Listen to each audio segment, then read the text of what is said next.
Papauwi na nga kami dito mga kabiyahe ko mula sa pangunguha ng suso dito sa ilog na ito nang madaanan namin tong si nanay. Akala namin kung ano ang kinukuting-ting niya dito, yun pala yung sinusundot niya pala yung pain kasi mamimingwit pala siya. Napakagaling neto ni nanay.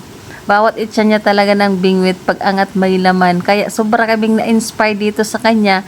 Kaya naisipan ng kapatid ko at ng anak ko na babalik kami dito sa ilog na to para mamingwit din. Which is na nagawa nga namin mga kabiyahe ko.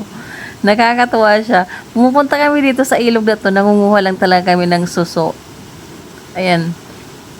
Kaya naisipan namin na gayahin to si nanay at mamingwit din kami. Kaya naging successful din naman yung pamimingwit namin dito. Ito panoorin nyo, ang galing niya. Kaso, natatakot ako kasi baka madulas siya dyan. Napakalalim pa naman ng tubig na yan.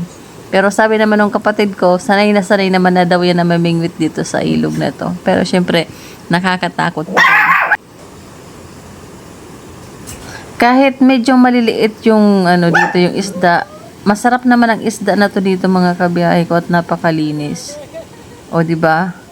Ang galing niya. Maliit lang tingnan kasi medyo nasa malayo ako nagvi-video sa kanya. Zoom ko lang tong camera.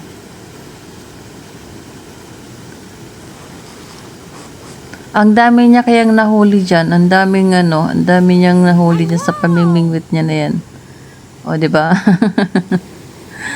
Sobrang tuwang-tuwa kami dyan na nanonood kami. Kaya nga kami napagaya na bumili din ng bingwit talaga yung anak ko para mamingwit kami dyan sa ilog. Kasi sobra kami natuwa dito sa matanda na to.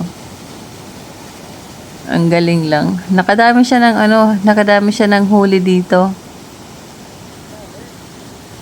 Pero yun, mag-isa lang talaga siyang namimingwit dyan. Diba?